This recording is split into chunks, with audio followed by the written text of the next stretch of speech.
Let's get started. Well, we've heard 3 really great talks so far. This session was my top priority for chairing, so I feel really lucky to be here chairing these 4 talks. So thanks to the speakers for some terrific talks. And we have a 4th terrific talk that we're going to have here. David Golan from Tel Aviv in Saharon Roset's lab is going to speak to us about weighted pooling. And this is weighted pooling with the purpose of having practical and cost-effective techniques in high-throughput sequencing for dealing with pools. So David, I'll turn it over to you. Okay, thanks. Okay, so I'm going to talk about work on weighted pooling, which is a collaboration with Yaniv Ehrlich from the Whitehead Institute and my advisor, Saharon Roset. So just as a motivation, I would like to start with presenting this riddle, which is pretty well known. And basically it goes like this. So you have this robber who broke into a bank, and there are 9 bags of gold coins there. Now the bank, they've been quite clever, and they put decoys, which are bags with fake coins. So there are 8 bags of fake coins and 1 bag which contains real gold coins. So the robber thought on that possibility. So he was smart enough to bring a spring scale with him, because he knows that fake coins weigh 10 grams and real coins weigh 11 grams. And now he's looking for the fastest way to identify the bag with the real gold coins. Okay, so obviously you can do it 1 bag at a time, just pick out 1 coin and weigh it. But you can actually do something much better, which would be take 1 coin from the first bag and through 9 coins from the last bag, and just weigh everything together. And so imagine that all coins were fake, so the total weight would be 450 grams. And then if the ith bag contains real gold coins, there would be I additional grams to the total weight. So with 1 weighing, it could actually pinpoint the bag with the real coins and take the gold home. So this has been very successful, so he broke into another bank. And in this bank, there is an unknown number of bags with real gold coins, and he wants to do the same thing. So fortunately, it is still possible to identify each and every one of the bags with the real gold coins with 1 weighing. All he needs to do is to be slightly more sophisticated and take something like powers of 2 coins from each one of the bags and weigh them all together, and he can decompose the number and get the unique identification of each and every one of the bags with the real gold coins. Okay, so moving to sequencing, so the typical layout of next generation sequencing, at least the way I see it, somewhat resembles the problem of the robber in the bank.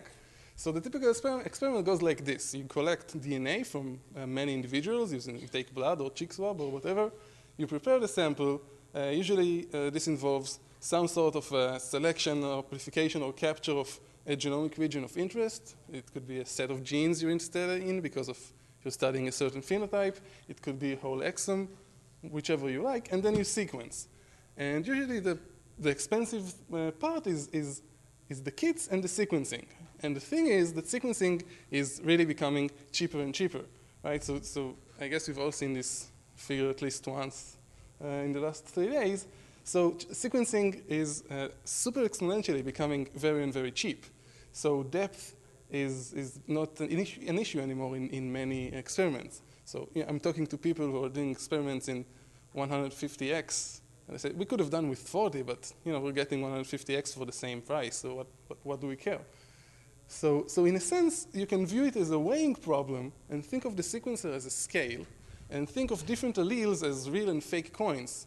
And instead of different weights for different coins, you would have different number of reads containing each of the different alleles. So what you could do is do the same thing in theory that the robber did, which is just mix different amounts of DNA from different samples.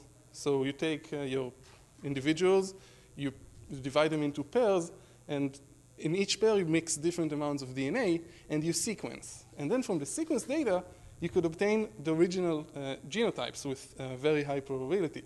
And the thing is, I would like to stress out that we're talking about pooling for the purpose of obtaining the actual genotypes. Because many times pooling refers to pooling cases and controls just for the purpose of association study.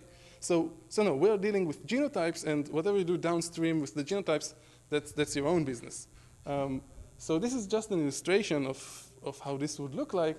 So what we see here is sort of the two-dimensional joint distribution of the number of reads with any two alleles. So we have the wild type and the mutant allele. And on the left, you have the regular pooling scheme where you pool the two individuals with the same amounts. And what you can get is just, you can identify the number of carriers in the pool, but you don't know which one of the individuals is the carrier. And here, if you mix the individuals with a 1-to-2 ratio, from the number of mutant alleles, you can identify which one of the individuals is actually the carrier.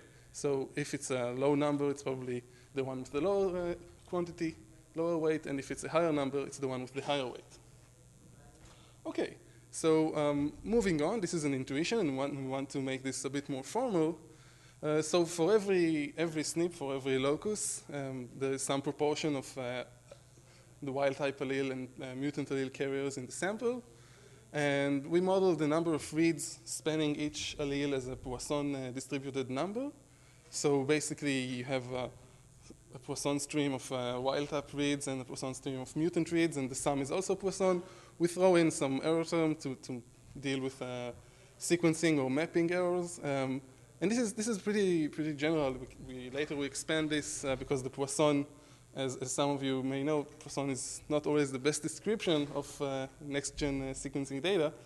But once you have this probabilistic model in place, it's relatively straightforward to find the optimal weights that will maximize your goal function. For example, maximize the probability of correctly genotyping each SNP. So some simulation results just to get the hang of this, of what such an approach would get. So here we're dividing the individuals into pairs. So this means you're sort of you're cutting the costs by half practically, because you're doing one capture for every two individuals, and you're sequencing with the same depth.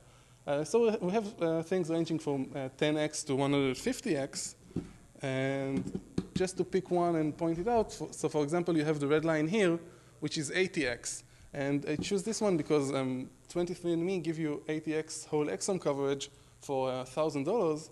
So here you can do it for half the price, and then you have to wonder what am I going to pay for that reduction in cost. So for the most common alleles, which present the hardest decoding problem, you're going to pay less than 3% error in your entire data set. And for the less common alleles, your performance is going to be much better. So if you're okay with this type of error, this is the price you pay for doubling the size of your study, then this could be a very beneficial approach for you. And I should also stress out that this is also very easy to implement in the lab. So all you have to do is, you take a pipette or a multi-pipette and you set it to one weight and you pipette from some of the individuals, and then you set it to another weight and you pipette into the pools, and there you have it. It's a pooled sample. You don't need elaborate robots or expensive equipment. You can do it in the field. You can do it in the lab. Any unexperienced, even I did it as an unexperienced pipette user. So this is all very nice, and this is sort of where we started. This is what we started from. But you might even be a bit greedier and want even better bang for the buck. So our approach, which we called non-overlapping weighted designs, gives you a constant reduction in price regardless of how many individuals are involved in your study. But you might want even better than that. And luckily, this also can be done, can be achieved. But obviously, you have to give away something. So what you have to give in this case is the genotypes at the more common alleles. If you're only interested in the rare alleles and you don't care about the commons, you can do much better than linear. And this is an example of how this can be done. So suppose that it's guaranteed that there are very few carriers in your sample. So you can take your individuals, in this case 20 individuals, and arrange them in a sort of a rectangle and pool each row and each column together. And then you sequence. And if you look at the pools and look for pools with carriers, mutant alleles, you can sort of pinpoint, using the x-axis and the y-axis, pinpoint the carrier. And you can identify the carrier, and this scales up as square root the number of individuals instead of linear in the number of individuals. So the larger sample you have, the better cost reduction you get. So this is the basic intuition, and this is adapted from Yaniv's DNA Sudoku paper, which was one of the first papers to suggest these types of methods. And just as a motivation, I'm sure I don't have to convince anyone, but rare mutations are very interesting. One very important application is for prenatal screens and any type of screens for rare mutations, deadly recessive disorders that you want to screen whole populations for, but also identify novel rare disease-causing variants. Many people believe these are driving force behind the missing mutability problem.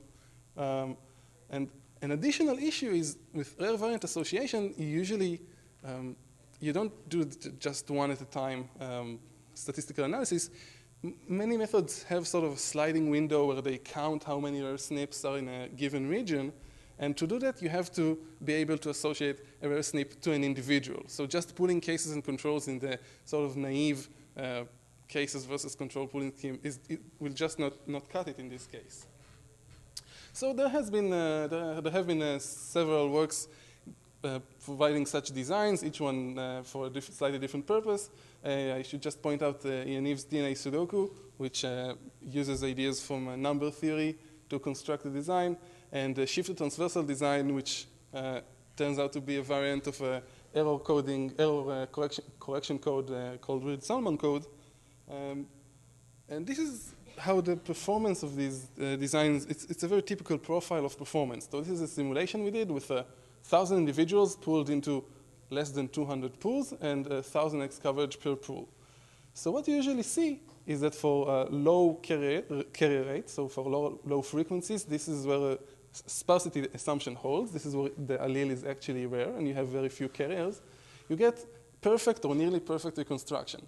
So it works. You can actually get the genotypes of the rare mutations for much less sequencing.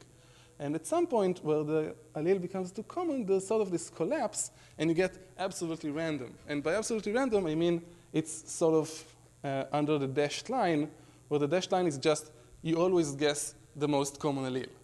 So the dashed line is like the dumbest thing you could do, and these perform slightly worse. But they are very promising at this end. Right. So one could think, okay, we have these designs, and all these designs are combinatorial in the sense that each individual is either present or absent from each pool. So we represent this as like a 0-1 or black-white matrix. And we have the non-overlapping weighted designs from the previous couple of slides, and you can say, why not combine these two? So we suggest this sort of meta design where you take a combinatorial design and you apply weighing on top of that, right? So, and then you give different weights to the different individuals in each one of the different pools. And let's see how this affects performance. So we take alleles with minor allele frequency of 3%, which we've seen that the previous designs just cannot handle. And on the x-axis, we have the ratio of the two weights. Here we're dealing with two weights. So when the ratio is 1, it means the weights are the same. So this is actually a combinatorial design. And we see that it's far below the benchmark. So this basically doesn't work. We cannot decode. And as we change the weights, we play with the weights, the performance increases and it gets actually pretty high. And for the shifted transversal design, which is the red line, it gets almost to 100%. And for the Sudoku, even you get a pretty good improvement in performance. And of course, you don't have to stop with 2 weights. You can continue. Oops. You can continue to 3 weights. So this is 1 weight, 2 weights, and the red line is 3 weights, and you get consistent improvement. And another issue is that you might say, well, I don't want to have too small of a weight because it's a problem when I'm pipetting, or I want to limit the largest weight because I'm limited in the quantity of DNA.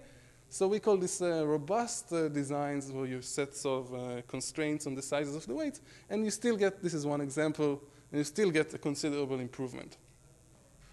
And this can get you up to like 5%, and this is becoming much more interesting in the biological sense. Okay, so once you're satisfied with this and you pooled your 1,000 individuals into 200 pools and put that into the Illumina machine and you got the sequencing results, now you have from these 200 sequencing output files to get the original genotypes. And this turns out to be a very interesting and difficult problem on its own. So previous works used lasso plus some adjustment heuristics and belief propagation for this problem. So belief propagation was believed, at least for a while, to be the best option. It's a message passing algorithm that sort of takes all the probabilistic model into account. Once we actually did an experiment and started analyzing the data, we were not happy with the performance of these. So we came up with our own version of a decoder, which is based on ideas from model selection, from statistics. So basically the output, the number of reads, we think about it as the output variable, and the individuals are the input variables, and you're looking for the combination of variables that would give you the best match with the output. So we use stepwise procedures for model selection. This works actually much better than the other methods and also much faster. And running this on the data, we were still very unsatisfied with the results because they were much worse than we expected. And we started looking at the data, and we found out that the data didn't read the paper. So they didn't know they have to follow this probabilistic Poisson distribution and all these nice assumptions we've made. So digging into the data, we found a whole bunch of artifacts that really affect any type of next generation sequencing analysis, but is much more critical to these kinds of analysis. So for example, there are a bunch of measurement errors. So the concentrations are not exact, the DNA concentrations. The pooling preparation step has measurement errors. So one individual can have higher DNA concentration in a certain pool. And there are crazy locus effects. I've heard during these 3 days GC content mentioned, but also error rates depend heavily on the locus. There are lane effects. This was really surprising for us. On the same 5 lanes on the same Illumina run, you get up to 3-fold difference between the highest and lowest error rates. This is really something you have to take into account. Everybody quote 1% or 0.5%, but this can really change from one run to the other. And just as a personal advice, I would suggest whenever you look at data, estimate the error rate from the data, just to make sure you're in the right sort of error rate scale. And of course, there's over-dispersion. So the data doesn't follow the Poisson distribution assumption. The variance is much larger, and you have to account for that as well. So we figured that all these artifacts are really affecting the coverage. And the worst part about it is that all these effects, they change from one run to the other. So you cannot estimate them once and then fix the parameters for the decoder and sort of distribute it to the world. You have to be able to estimate each and every one of them for each and every run. And for each and every one, you don't know the ground truth, so you don't know how to estimate the parameters. So we came up with this sort of iterative decoder where we use the naive model to decode, and then we try to cherry pick the places which seem to be, where the decoding seems to be pretty good, and then you start fitting the quantity, the measurement errors, and the lane error effects, and the pool effects, and the over-dispersion parameter for a negative binomial distribution, which captures the higher variance than expected. And on top of that, since this is actually kind of a bonus of the pooling scheme, since we have various pools, we have multiple runs on the same locus, so we can sort of estimate the locus effect on the fly and sort of cancel them out. And then you reiterate, using these parameters, you have a slightly better decoder, you run the whole procedure again and again, and hopefully this converges to something reasonable. So in a collaboration with Yaniv, we ran this pilot study, pulling 96 individuals into 25 pools, and deliberately we had a very crowded pool, so it's like 19 or 20 individuals in each pool to simulate a much larger cohort. And this is sequenced on 5 lanes, and if you set this threshold of looking at alleles at under 5% minor allele frequency, we got a very high accuracy. I think we recovered even more. 99.9% of the genotypes were correctly genotyped. And of course, the higher coverage loci had a much better accuracy, and the less frequent loci had much better accuracy. So this seems to be working. And actually, we did not yet test the non-overlapping weighted designs in the lab. We'd be very happy to hear if someone is I don't know, brave enough to try this. Please do approach us. We'd be happy to collaborate. So this is sort of the end of my time. I'll just say a word of gratitude to the sponsoring agencies, our IBM, ISF, and the Edmund J. Safra Center for Bioinformatics, and of course the generous travel fellowship awarded by ISMB, actually brought me here.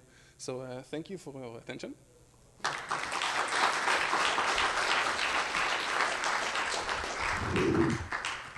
Hi, nice talk. We'll start with a question in the back and then move forward. Sorry.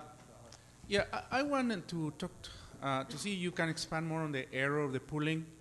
If you did some simulations, including the error in your accuracy predictions, the error of pooling in experimental labs typically would be about 20%. It could be worse than that, but because they, on large scale, they are not really going to focus on quantitative DNA. So doing a realistic simulation, I think, will be useful. Yes, that's a very good point. I think that, well, the expected error, it really depends on the, which equipment you're using and how experienced the person doing the pipetting is.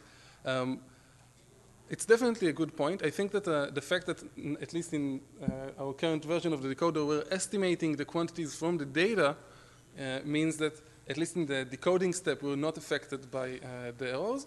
And the fact that, as we've seen, pretty much for any set of weights, the performance is improved, means that even if you're aiming for one set of weights and you're getting just a set of weights which is an approximate, you would still get a much better performance, given that you estimate the weights, the mistake, the error in the weights from the data and include it in the decoding phase. So definitely it's a good point, but I think you would still get a much better performance using weighted designs.